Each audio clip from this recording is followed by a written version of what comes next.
Kun sagantaa BBC Afaan Oromooti. Nu waliin tura.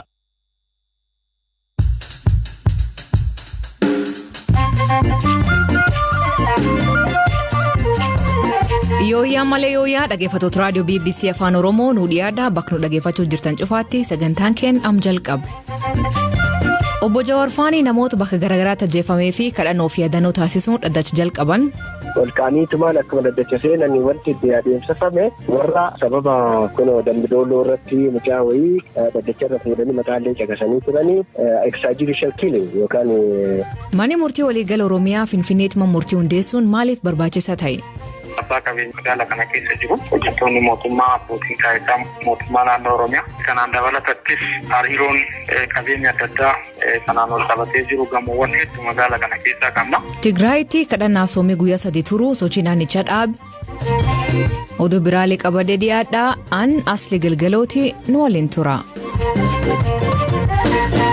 Dhaggeeffattootni oduutiin jalqabaanii naannoo Tigraayitti duulii kadhannaaf sooma kakalee galee guyyoota 3 turuu himan.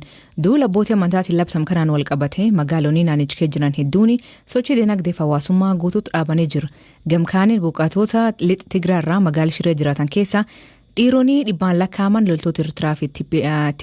loltoota Itoophiyaa fi Eritiriyaa hidhamuun isaanii namoota ilaan argan BBC'f mirkaneessan. Hamza Hussein dabalaan isaniif hima. Magaalonni naannocha keessa jiran hedduun sochiin ala ta'anii qabbanaa'anii jiru. Jiraataa magaalaa Maqalee kataan obbo Abrahaan soomaa fi kadhannaa ajajame osoo amantaan waliin qoodin raawwachaa jiraachuu dubbatan. Guyyaa 3 akka soomnuudha kan nutti himame. Guyyoota 3 labsaman kunneen mana keenya keessa teenyee uumaa fi sammuu keenya qofa waliin rakkoo harkaan nu qabu akka nurraa ka'u kadhataa jirra. Yeroo ammaa lammiileen beela'an kanneen sababa hanqina tajaajila fayyaa dararamaa jiran hedduu waan ta'aniif isaan yaadachuuf soomaa jirra. Hoteelota gurguddoo qondaaltonni mootummaaf jaarmiyaaleen gargaarsaa keessa boqotan lameen irraa kahafe dhaabbileen daldalaa hundi cufamaniiru. Konkolaattonnis sochii dhaabaniiru jechuun haala magaalaa Maqalee keessa jiru ibsa Abrahaan. Haala wal fakkaatuun jiraattonni magaalaa Shiree soomaa fi kadhannaarra akka jiranii fi sababa kanaanis sochiin hunduu dhaabbatee jiraachuu jiraataa magaalattii kataan obbo Amaaree Mallasee BBC'tti himaniiru. Sochiin homaatu hin jiru. Lola naannoo Tigraay keessa jiruun wal qabatee nagaan akka bu'uuf Musliimas ta'e Kiristaanni soomaa fi kadhannaarra jirra. Sochiin namootaa fi konkolaattotaa dhaabbateera. Suuqiiwwan cufamaniiru. Jireenya koo keessatti yeroon soomaa fi kadhannaa ulfaataan akkanaa na qunnameen beeku. Kun anaaf hiikaa guddaa qaba. Waaqni rakkoo Tigraay mudatee jiru sababa soomaa fi kadhannaa kanaan akka irraa kaasuuf jennee xiyyeeffannaan soomaa jira jechuun duula kadhannaa fi soomaa itti jiraniin gammaduu himu. Labsiin soomaa fi kadhannaa kun bilbila akka hin kaasnee fi akka waliin hin dubbannes ka ajajuudha. Kanarraa kan ka'e namoonni hedduun bilbila isaanii cufanii hirmaannaa hariiroo hawaasummaa keessaa ba'anii waaqa isaaniitti iyyataa jiru.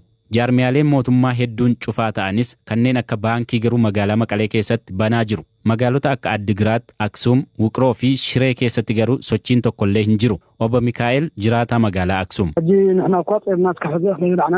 Haga ammaatti soomaa jirra. Guyyaa guutuu soomaa oollee galgala sa'aatii 1tti nyaata nyaanna. Akkaataa ajaja dureewwan amantiitiin sooma guyyoota 3 irra jirra jedhan. Jiraattonni magaalaa Aksuum labsii labsame hordofuun manaa ba'uu dhiisuu isaanii hordofee jaarmiyaaleen daldalaa tokko saamsamaa jiraachuu isaanii himu obbo Mikaa'el. Dhimma kana irratti ka dubbisnee bulchaan godina giddugaleessaa naannoo Tigraay obbo Birhaan Gabrasaadiq suuqiiwwan saamsamuu mirkaneessanii sababa isaas akkanaan himan.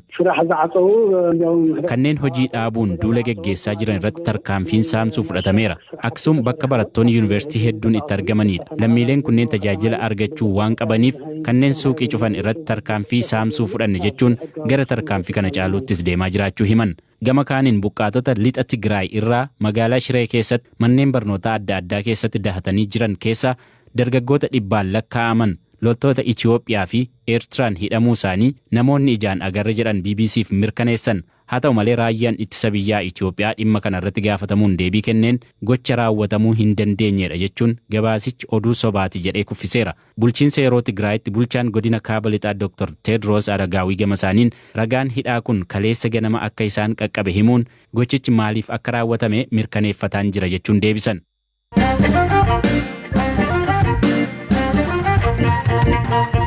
Obbo Jawaar Faanii seerima murtii kabajamaa hin jiru jechuun irdeebin beellamii dheeraan waggaa 2 kennamuuf hima murtii gaafatan. Mani murtii gaaffii isaanii ammallee akkufisu malee iyyannoon galee jira jedha abukatoo isaanii keessa tokko ta'e obbo Kaadir Bulloo. Asiin dura abbaan alangaa raagaa dhohatee namirratti raagaa ba'uu fi raagaan kun akka namaatti mul'an godhuu fi aangoo itti qabaa jedhee iyyannoo galchee ture. Abukatoon himatamtoota namni golduuwwan raagaa ba'uun dharaaf dhugaa ta'uunsaa waan beekamuu hin dandeenyeef iyyannoon sun seeraan alaa jedhee falmii kaase. Mani murtii kaangoo qabaanaa jedhee gaaffii abbaa alangaa kuffisee garuu akka inni raagaa itti taaressee dhiyeeffatu eeyyameef dhaddacha irraa kam ture obbo Kaadir Bulloo gaafadhe.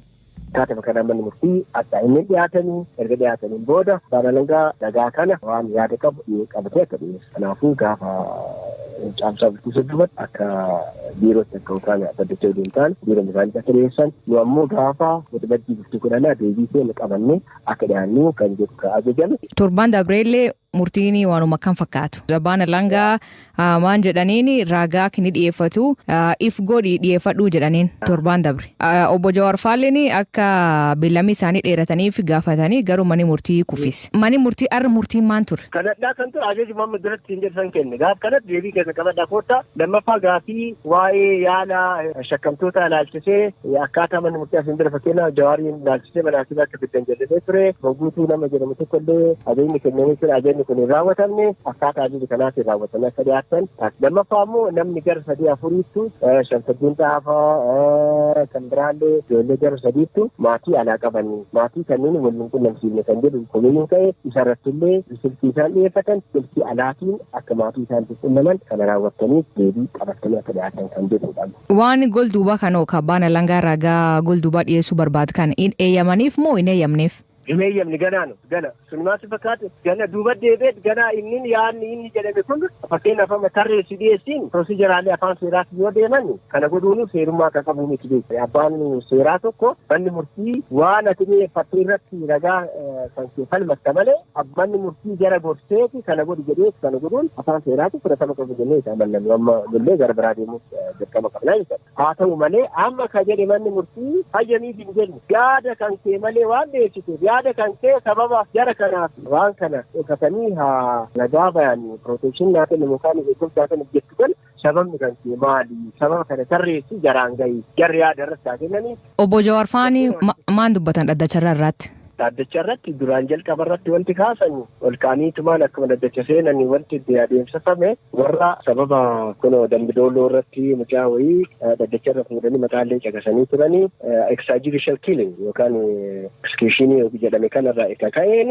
kan biraa immoo biyyattii sana keessatti biyya Tigree keessatti illee biyya namaa jechaa kanaa fi warra dhiibbaan irra ga'e lafa lubbuun isaanii dabarseeti gadda yaada isaanii sammuu isaa daqiiqaa takkaaf haa goonuu jedhanii goonaa jedhan warri maamiltoonni isaan itti fufanii manni murtii hayyamne jedhee jarri hojii takkatti fiitiif waaqa kadhatanii fi gara hojii deemanii achiin booda kan dhiyaata iyyannoo dhiyeessan maali namni dheeraan waaf kennamu sunillee maali tokkoffaa yeroo ammaa manni murtii kenneeti keenyaaf kolonii gammachuu ayyaanaa fa'a nama gara 9 manni murtii himanni sun baasii bilisaan gadhiisus manni murtii poolisiin kadhatee bakkee isaan gaane bakka waan hin jirre haga feetan boru gara bilisaallee nu baaftan qaamni jiraawwachiisaa seera kabajaa waan jiru ol waan ta'eef isaan dhimmoota adeemsifatanii mootummaallee haa baafatanii garuu waggaa 2-5 kennaa fi kanaafuu manni murtii dirree haqaa ta'e dirree taphata waan taaneef sababa kanaaf mana murtii kanatti dhiyaachuu hin qabnu kan jedhan kaasanii sibin dabalataan yoo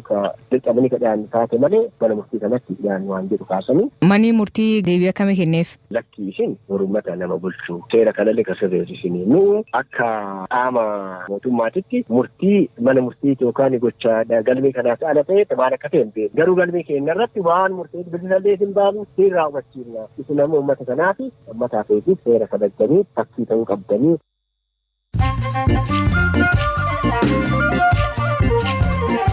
Dhaggeeffattootni amma oduu gabaabaa addunyaa isaanii dhiyeessaa jalqabaanii eegi bulchiinsi yeroo naannoo Tigraayitti hundeeffame bakkeewwan garaagaraatti miseensota bulchiinsa irratti haleellaa TPLF'n raawwatameen namoonni 22 ajjeefamuu himan. Ibsi wiirtuun odeeffannoo labsii yeroo muddamaa qulqulleessa baaseen walumaa galaatti ji'oota 6 dabran keessa namoota nagaa miseensota bulchiinsi yeroo naannichaa ta'an 46 irratti humnoota TPLF'n haleellaan raawwatamu.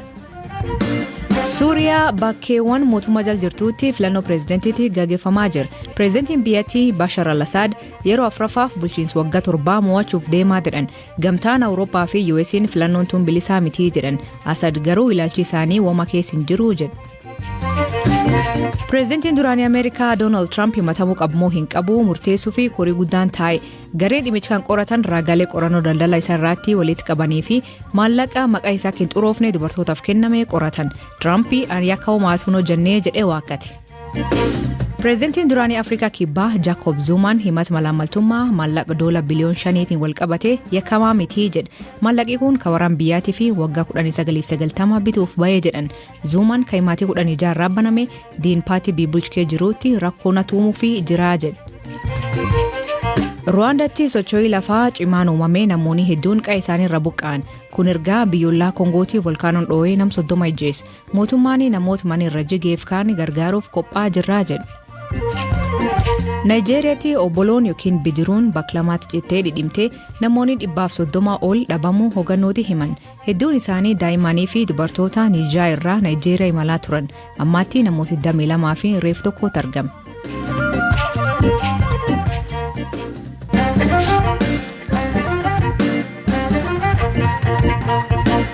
Mani murtii waliigala Oromiyaa magaala Finfinnee naannoo Saares jedhamuun beekamtuun murtii aanaa magaala Finfinnee hundeesse. Ammaan dura mani murtii waliigala Oromiyaa magaala Finfinnee keessatti murtii aanaa hin qabu ture. Dhimma kanarratti BBC waliin turtii kataasisan Daayireektar Kominikeeshinii murtii waliigala Oromiyaa obbo Gonfaa Atooma mani murtii kun rakkoolee ammaan dur turan hedduu hin furaa jedhe. Maatii olaanaatu dubbise. Mana murtii aanaa magaalaa Finfinneeti. Kan hundeeffame caamsaa 17 bara 2013dha.